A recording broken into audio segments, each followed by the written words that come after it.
이제 무더운 여름이 다 지나고 가을이 이제 문턱에 왔습니다. 여러분 올 여름에 어떻게 지나셨습니까?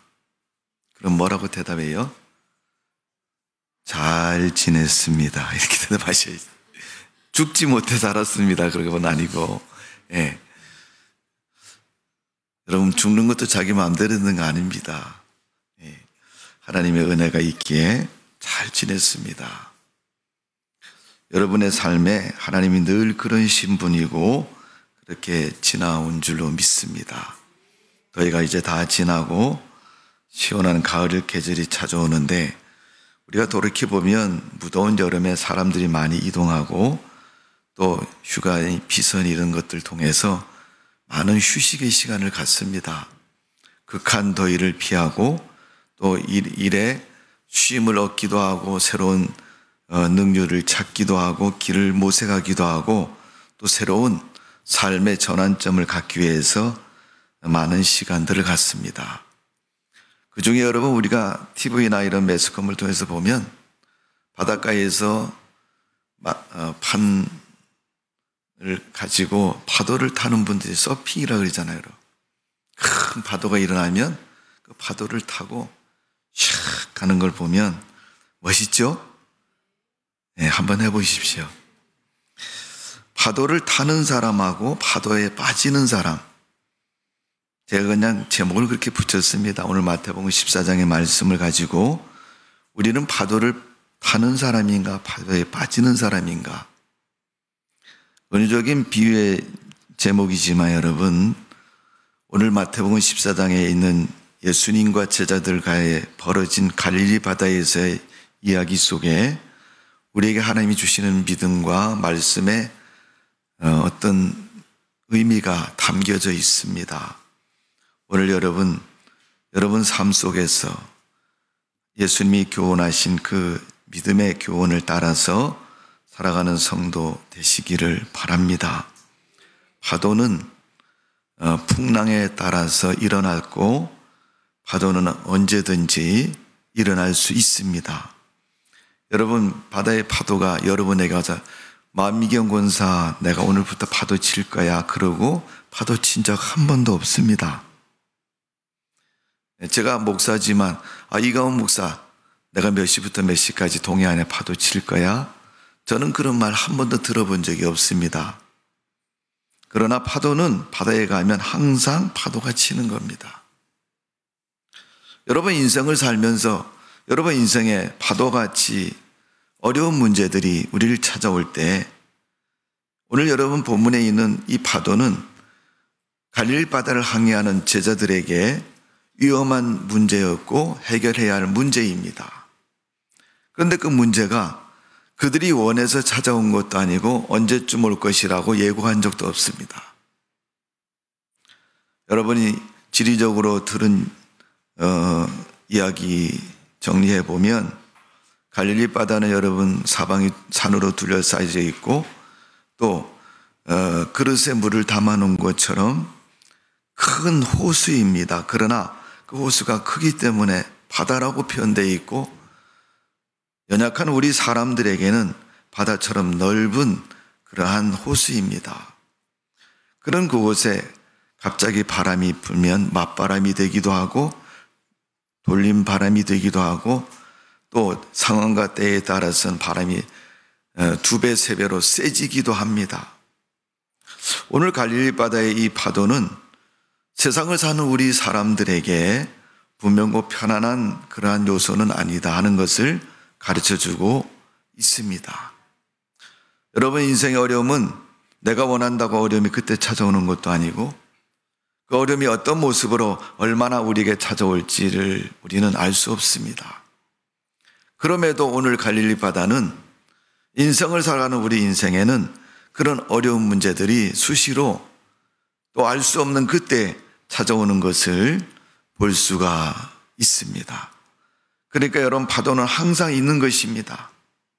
파도가 있다고 해서 여러분 이상히 여기거나 이거 아닌데라고 우리가 말한다 할지라도 그 파도는 항상 우리 인생은 엄습하게 하고 어렵게 하는 문제들이라는 사실을 우리는 인식하고 알아야 할 것입니다. 파도는 오늘 보니까 제자들의 한계를 어렵게 만들었고 위험하게 만들었습니다. 우리 삶에 찾아오는 위기들은, 문제들은 때로는 약한 문제도 있지만은 어떤 문제는 극복하기 참으로 어려운 그런 문제들이 우리에게 있습니다. 오늘 파도는 제자들에게 굉장히 위협적인 문제입니다. 그들은 그 파도를 이기려고 온갖 힘을 다하지만은 결국은 그 파도를 이기지 못하고 허덕이는 모습을 볼 수 있습니다. 오늘 여러분, 그들에게 찾아온 파도가 그들에게 있어서 해결되고 난 후에 축복이 되는 그런 모습을 볼 수가 있습니다. 여러분, 파도가 침으로 배 안에 물이 들어왔을 것이고 또 배가 흔들렸을 것이고 또 여러 가지 위험한 상황 속에서 제자들이 다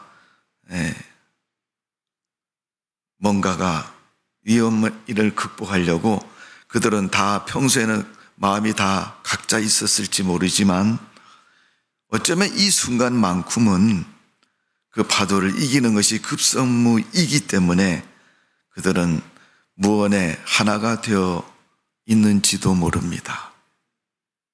오늘 갈릴리 바다에서 파도로 인해서 일어난 그들의 그러한 모습, 여러분 어떻습니까?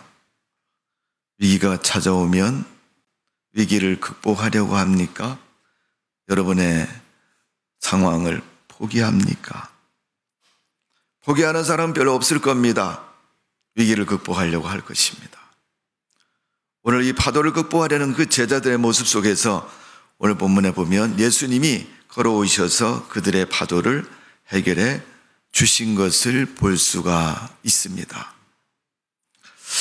자, 파도가 그들에게는 위험하고 어려운 문제지만 그 파도가 축복이 되는 기회가 되는 이유는 첫 번째로 파도를 겪으면서 알게 되었다는 거예요, 여러분. 우리가 인생을 살면서 어려운 문제가 오면 그 어려운 문제를 이게 뭔지 경험도 안 해보고 알지도 못하는데 이걸 어떻게 하지? 어쨌든 원하든 원치 않든 그 문제를 겪고 가야 되는 문제들입니다. 그러다면 그 문제가 지난 다음에 그게 큰 문제였구나라는 것을 우리가 깨닫게 되는 걸 볼 수 있습니다. 그렇기 때문에 파도는 위험한 것이지만 그 파도가 어떤 것인가를 겪으면 알게 된다. 그러니까 축복인 거죠. 다음에 그 문제가 똑같이 일어나면 어떻게 해요? 대처할 수 있는 마음도 자신감도 기회도 생기게 되니까 여러분 파도를 알게 되는 것입니다. 매일 파도 핑계대는 사람은요 절대 그 파도를 알지도 못하고 이기지도 못합니다. 난 그것 때문에 못해.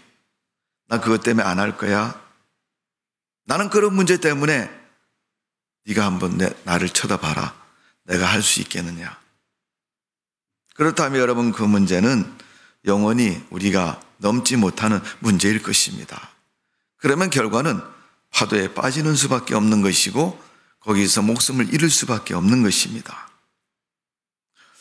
파도를 이긴 사람은 여러 가지 많은 방법을 쓸 것입니다. 그게 성공적인 방법이든 안 성공하지 못하는 방법이든 쓸 것입니다.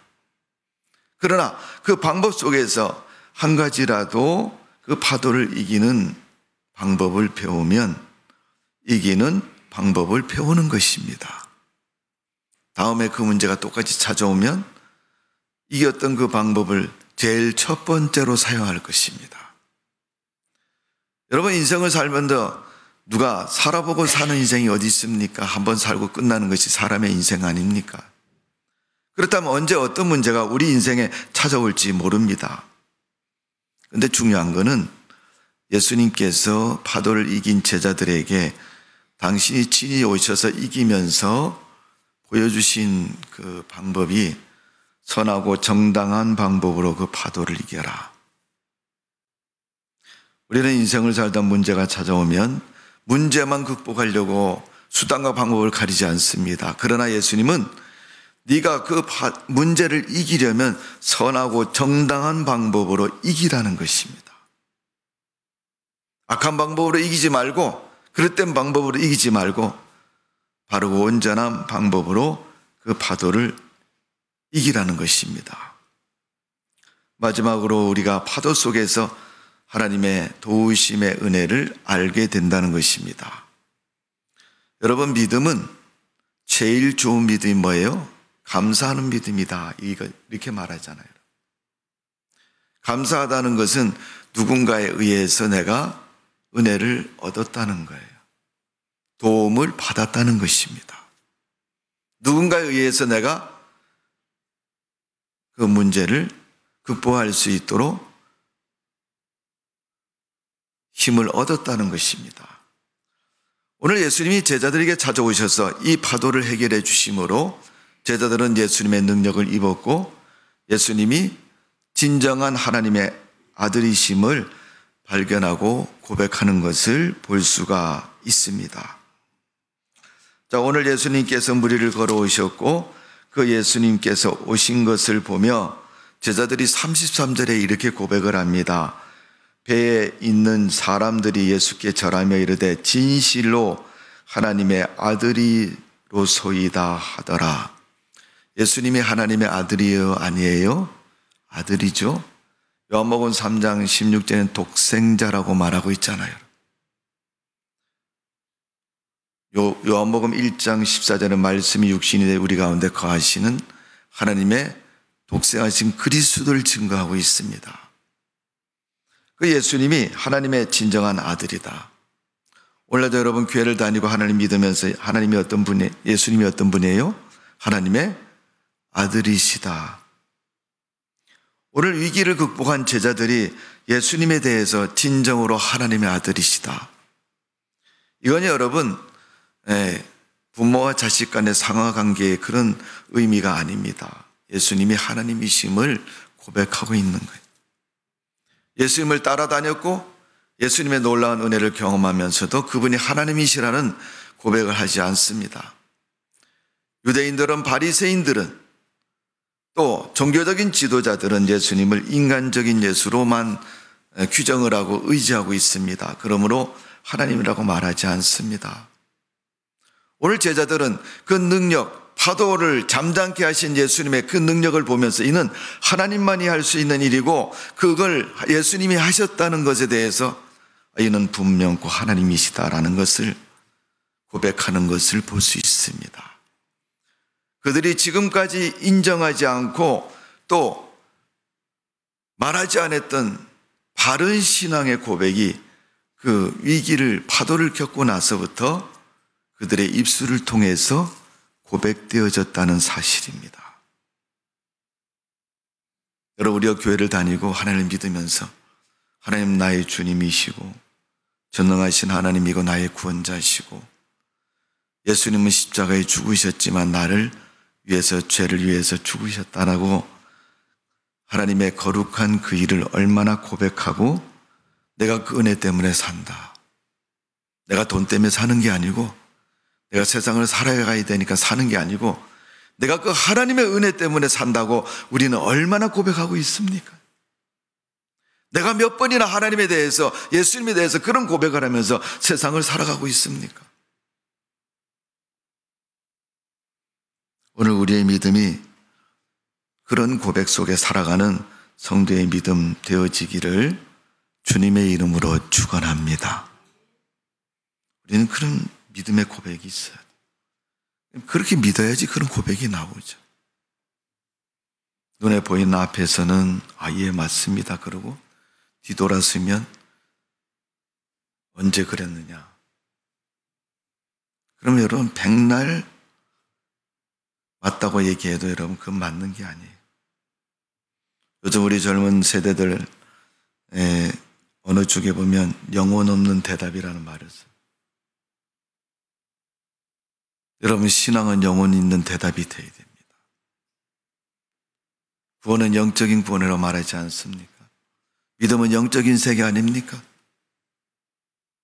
영적인 세계가 넘쳐서 육적인 세계에 하나님의 축복과 은혜가 우리 삶 속에 넘치는 겁니다.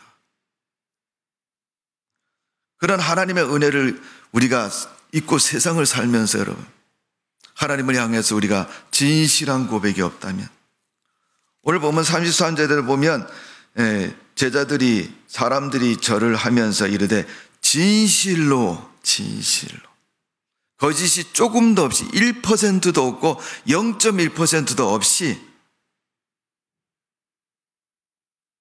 어떤 사람들은 여러분 목사님하고 대화할 때도 거짓말해. 그러면 하나님 앞에서도 거짓말 안 하겠습니까, 여러분? 근데 저한테 하는 거는 여러분, 제가 모를 수도 있고 속을 수도 있고 아는 척 안 할 수도 있어요. 그러나 하나님은 공의로우신 하나님이시기 때문에 그렇게 하면 여러분 바로 하나님의 징계, 진노를 받을 수밖에 없습니다. 하나님은 얼마나 준엄하신 분인지 우리가 알아야 됩니다, 여러분. 신앙생활을 갖고 장난치지 마세요, 여러분. 진실하게 해야 돼요, 진실하게. 오늘 신앙 고백할 때는 진실로. 예배를 한 번 드려도, 여러 번 반복해서 드려도, 사람들이 여러분 여러 번 하면 반복하면 타성해졌죠. 한 번밖에 기회가 없다 그러면 진실하고 진지하게 하긴 하지만은 여러분 실수가 많은 사람들이라 실수하게 되는 걸 볼 수 있습니다. 자, 오늘 본문의 이야기의 구성을 보면 제자들이 배를 타고 건너갔고 그 전에 우리가 이제 22절부터 읽었는데 2절 앞에 부분의 얘기는 뭐가 나오냐면 오병이의 기적이 나와요. 예수님이 보리떡으로 물고기로 5,000명을 먹이신 그런 놀라운 이적의 사건이 나옵니다. 여러분, 그게 마태복음 14장에 있는 말씀인데 여러분 물고기로 그 5,000명을 먹은 그 놀라운 기적, 많은 사람들이 여러분 경험해 최소한 몇 명이 경험했을까요? 최소한 숫자로 하다 5,000명은 경험한 내용입니다, 여러분. 그 놀라운 경험을 했는데 제자들도 함께 있었고 또 많은 사람들이 있었습니다. 여러분 얼마나 흥분됩니까? 오늘 이 자리에 여러분 먹을 것이 우리가 생각지 않은 것이 엄청나게 있다면 그것에 대해서 사람들이 어떻게 해요? 흥분되죠. 여러분이 교회 와서 예배 드리고 집에 가면 여러분 집에 둔 지갑에 10,000원짜리 하나 있었는데 예배 드리고 갔더니 10,000원짜리가 100개로 됐다. 흥분되지 않아요, 여러분? 그럼 그 다음 주에 나오겠어요, 안 나오겠어요? 당연히 나오겠죠. 지난주에 예배 드리고 집에 갔더니 내 지갑에 10,000원짜리 하나가 100개가 됐다. 얼마나 신나겠어요, 여러분? 아마 제가 나오지 말라 그래도 나올 거예요. 속으로 이제 목사님 그럴 일이 지금까지 창세 이후로부터 제가 한 번도 없었습니다. 그래서 나는 목사님 말을 못 믿습니다. 아마 속으로 그러실 겁니다. 근데 여러분 그런 우리가 이성적으로 허무맹랑한 얘기를 왜 성경에 기록했을까요, 여러분? 하나님이 하시면 된다는 것을 하나님은 보여주고 계시는 겁니다. 여러분의 인생에 그 하나님의 놀라운 역사가 여러분 삶 속에 곳곳에 일어나시기를 주님의 이름으로 축복을 드립니다. 오늘 여러분 예수님 오셨습니다. 제자들이 곤매하고 고난당하는 걸 알고 찾아오신 겁니다. 파도 속에서 배를 붙잡고 어쩔 줄 모르고 물을 퍼내고 휘청거리는 배를 뒤집어지지 않도록 세우면서 힘쓰는 그들을 찾아오셨습니다. 그들은 예수님을 보고 뭐라 그랬어요? 유령이다. 26절을 보시면 유령이다. 바람과 바다를 잔잔케 하시니까 이는 진실로 하나님의 아들이십니다. 예수님을 진정한 예수님으로 인정했고 그 전에는 어떻게 해요? 파도의 위기 속에 있으니까 예수님을 보고 유령이라고 말합니다. 예수님이 전능하신 하나님이 아니라 유령이라고 얘기합니다. 이는 여러분 세상적인 표현으로 하면 귀신이다 이런 얘기입니다, 여러분.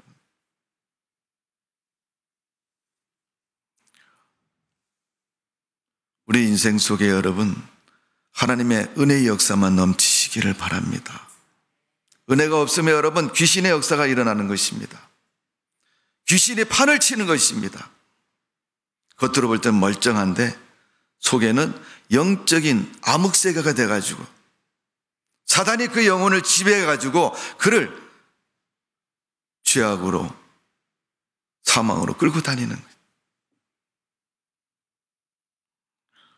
오늘 여러분 제자들이 이 모습을 보고 베드로가 특히 그렇게 하잖아요, 여러분.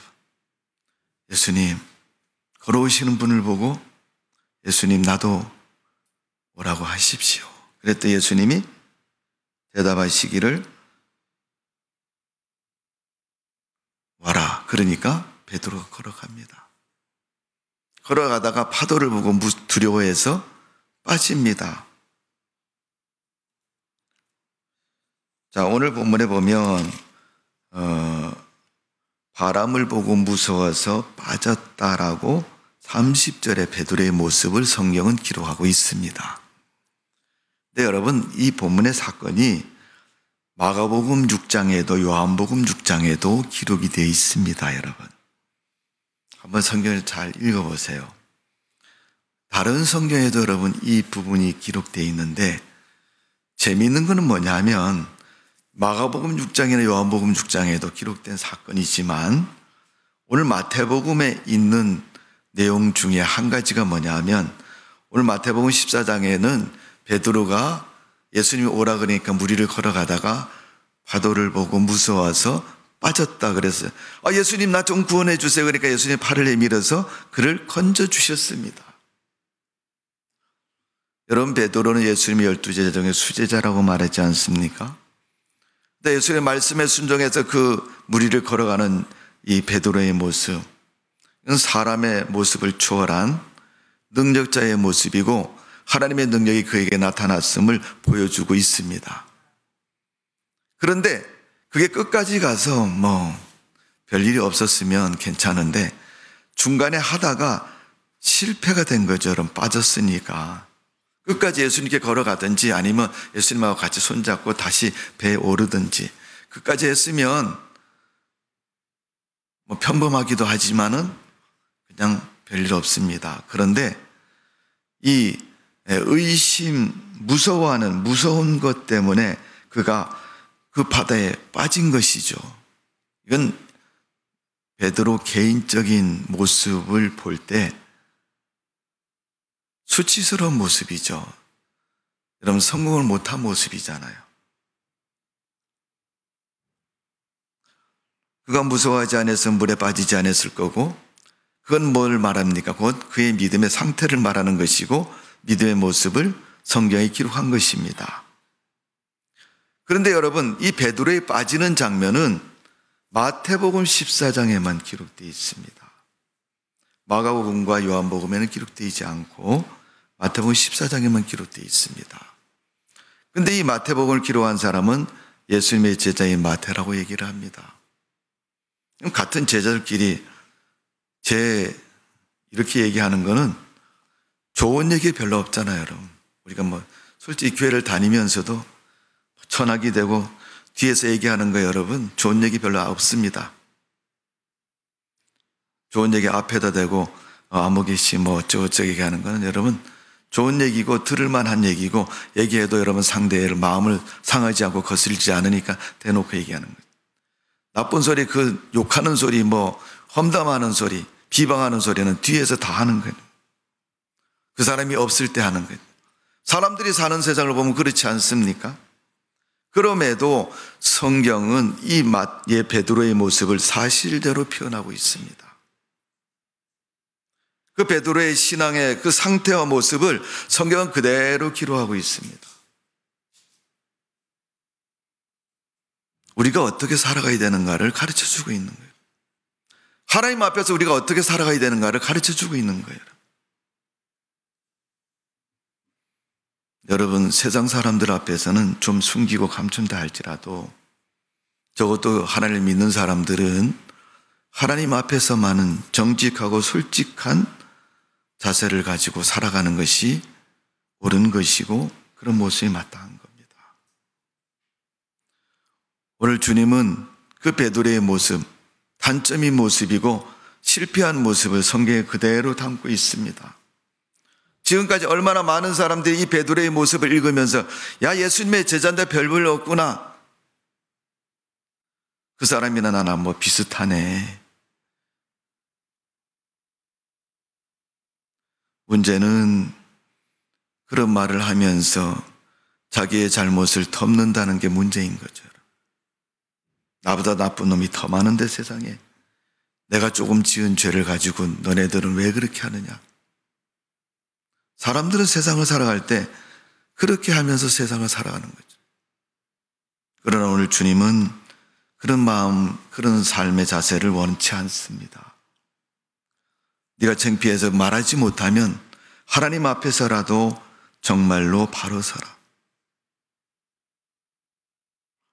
오늘 여러분 본문의 말씀을 보면 바람이 거슬려 큰 물결이 일어났다라고 성경은 표현하고 있습니다.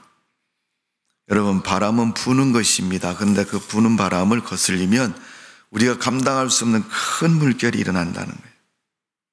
세상을 살다 보면 여러분, 이건 허용을 하지 말아야 되는데 허용해서 큰 물결처럼 위험 속에, 공고 속에 빠질 때가 많이 있다는 것을 가르쳐 주고 있습니다.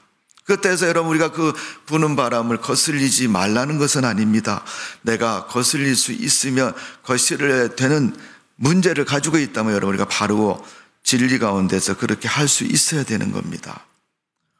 여러분, 갈릴리 바다는 우리가 예견할 수 없는 그런 바다의 모습입니다. 우리 인생도 그렇지 않습니까? 내일 무슨 일이 일어날지 모르고 오늘 무슨 일이 일어날지 모르는 것이 우리가 살아가는 삶의 모습 아닙니까? 그런데 원치 않은 문제가 일어나고 파도가 일어났다면 그때 우리가 어떻게 해야 됩니까? 베드로처럼 물속에 빠질 것이냐, 아니면 끝까지 예수님께 걸어가서 예수님과 함께 배에 오를 것이냐. 이것은 주님을 바라보느냐 바라보지 않느냐에 따라서 달라지는 겁니다.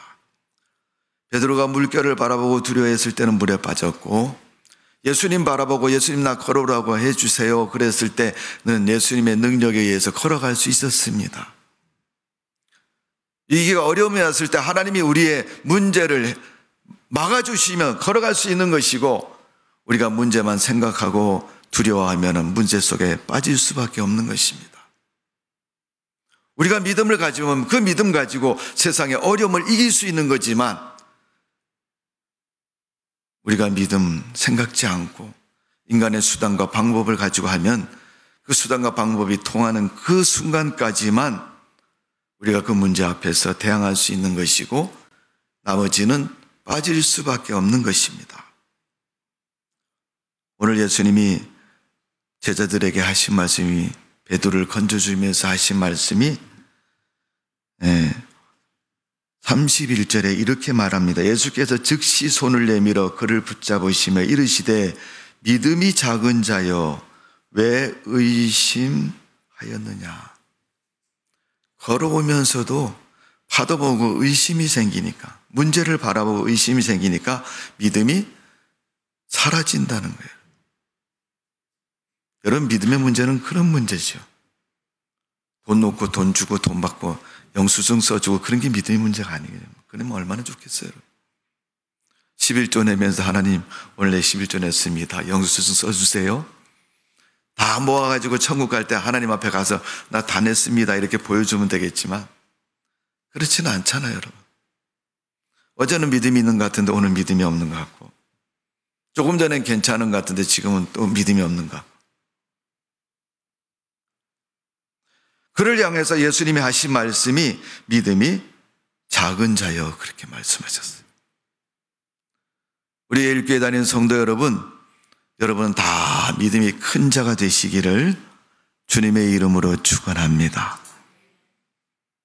자, 오늘 그 위기 속에서 베드로가 예수님께 소리를 쳤으면 예수님 나 건져주세요.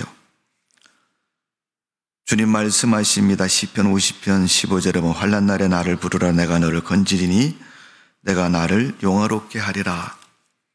건지는 놀라운 역사를 통해서 하나님은 영광을 받으시는데 하나님이 자기를 위해서 그렇게 하시겠다. 내가 나를 위해서 너를 건져주겠다는 얘기죠. 베드로를 여러분 죽도록 두면 하나님의 영광은 없을 겁니다. 그러나 하나님은 영광 받으셔야 되고 하나님의 능력을 나타내셔야 되기에 그 베드로를 건져주십니다. 애들을 야단치면서도 엄마가 야단친 후에 돈을 주면서 야, 이거 갖고 사 먹어라. 책값을 내라.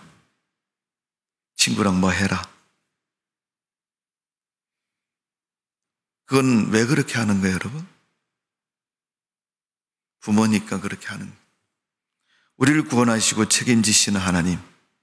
그 하나님은 우리를 그렇게 화를 내시지만 어여쁘게 봐주시고 이루어주십니다. 문제는 착각을 하지 말아야 되는 거죠. 하나님이 안 해주실 것 같았는데 해주시면 하나님의 은혜이기 때문에 우리가 인정하고 다시는 그 일을 범하지 말아야 되는데 뭐 시간이 걸리고 조금 과정이 있지만은 됐으니까 여러분 이건 하나님의 응답이다 이렇게 생각하지는 말라는 겁니다. 원래 예수님은 친히 제자들을 찾아오셔서 그들에게 있는 문제를 이기도록 해 주셨습니다. 예수님이 배에 오르시고 난 후에 그들은 평안한 항해를 하게 됩니다, 여러분. 32절의 말씀은 배에 함께 오름에 바람이 그치는지라. 예수님이 그 배에 함께 오르니까 그들의 배를 흔들었던 바람이 이제 싹 없어졌다는 겁니다. 바람과 바다를 꾸짖으신 예수님의 그 능력 때문에 이제 배가 그 바람이 사라진 것입니다. 해결자이신 하나님, 그 하나님이 우리에게 역사해 주시면 우리는 우리 인생의 문제가 다 해결되는 줄로 믿습니다. 인간적인 방법과 몸부림침이 있어서 해결되는 게 아니라 하나님이 해 주셔서 해 주시는 겁니다. 여러분, 인생의 문제가 어려움이 있을 때는 우리가 어떻게 극복해야 됩니까? 교회 다니는 성도이기 때문에 잘 알잖아요, 여러분. 부르짖어 기도해야죠. 부르짖어 기도 안 하는 사람은요, 두 가지 일을 합니다. 그 이유와 원인을 책임 전가를 하려고 그래요. 뭐 목사님이 기도 안 해줬다까지 하지요. 뭐 가족들이 다 교회 다니면 자기 마누라가 기도 안 해줬어요. 자기 교회 못 나오는 건 자기 마누라 때문에 못 나온다는 거예요. 애들 때문에 못 나온다. 진실로 어떤 사람은요, 같이 교회 다니는 아무개 때문에 교회를 안 나오겠다는. 여러분, 그 사람하고 믿음하고 무슨 상관이에요? 믿음은 하나님과 나와의 관계지. 아직도 그게 안 됩니까, 여러분? 부르짖는 기도 들으시는 주님. 오늘 30절에 베드로가 주님을 향해서 소리를 냅니다. 나를 구원하소서. 오늘 여러분, 그 기도가 여러분을 붙잡는 기도가 될 줄로 믿습니다. 주님이 여러분을 붙잡으신. 자, 오늘 본문에 나타난 말씀을 정리를 하면 우리에게는 문제인 고난이 언제든지 찾아온다.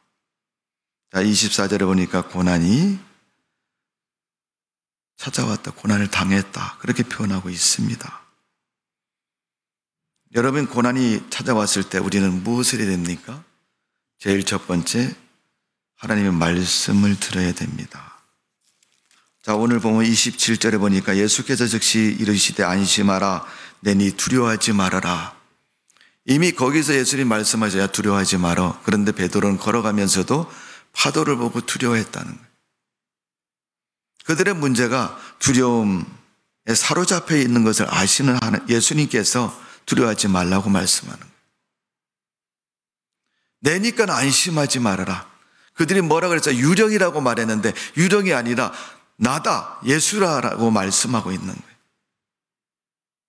예수님 말씀하고 계시는 거예요. 나니까 두려워하지 마. 그렇게 말씀하시는 거예요.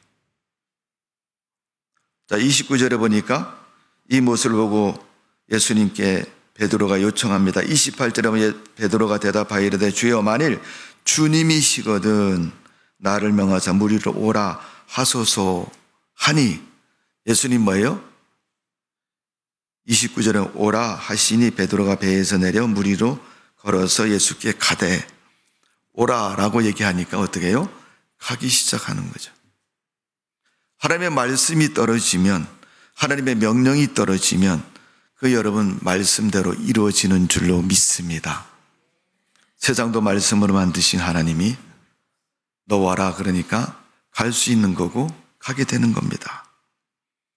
우리는 문제가 생기면 여러분 문제는 붙잡고 난리를 칩니다. 그러나 그 문제 속에서 하나님 바라보고 하나님 말씀을 들으셔야 됩니다. 30절에 보니까 바람을 보고 무서워하는 베드로에게 무서워하지 말라고 말하고 있습니다. 여러분 무서워하니까 빠져들어가지 않습니까? 문제가 생겨서 빠져들어가는 베드로가 30절에 보니까 소리 질렀다 그래서 도움을 요청했습니다. 아무것도 안 하고 요청하라는 것이 아니라 기도하라는 것입니다. 31절에 보니까 믿음을 키우셨습니다. 의심하지 말아라. 여러분 우리의 믿음을 키우셔야 됩니다. 의심에서 벗어나시고 믿음을 키우시고 믿음으로 승리하는 성도가 되시기를 주님의 이름으로 축원합니다. 마지막 32절은 주님이 배에 오르셔서 같이 잔잔한 바다를 건너갔다는 문제없는 인생을 살게 되는 것을 볼 수가 있습니다. 여러분 인생에 문제가 있거든 주님 바라보시고 요청하십시오. 주님 오셔서 여러분과 동행하실 줄로 믿습니다. 문제가 문제되지 않고 평안하고 축복된 인생이 될 줄로 믿습니다. 파도에 빠지지 마시고 파도를 타고 극복하는 믿음의 성도가 되시기를 주님의 이름으로 축원합니다. 신앙은 실천해야 파도를 타는 것입니다. 듣는 것이 여러분 실천이 아닙니다. 살아가는 것이 실천이. 오늘도 여러분 믿음으로 사셔서 믿음의 승리자가 되시기를 주님의 이름으로 축원합니다. 기도하겠습니다. 아버지 하나님, 우리에게 믿음을 주셔서 주님 바라볼 수 있도록 기회를 주셔서 주님 바라보며 인생을 살아갑니다. 하나님, 우리 인생의 수많은 문제 만날 때마다 주님 바라보고 주님 나 좀 도와주세요. 나 좀 구원해 주세요. 나를 건져 주옵소서. 이 문제를 이길 수 있도록 함께 해 주옵소서. 그런 자신감 있는 믿음을 가지고 주님께 요청하고 그 믿음 가지고 극복할 수 있도록 함께하여 주옵소서. 감사와 찬송을 올려드립니다. 예수님의 이름으로 기도하옵나이다. 아멘.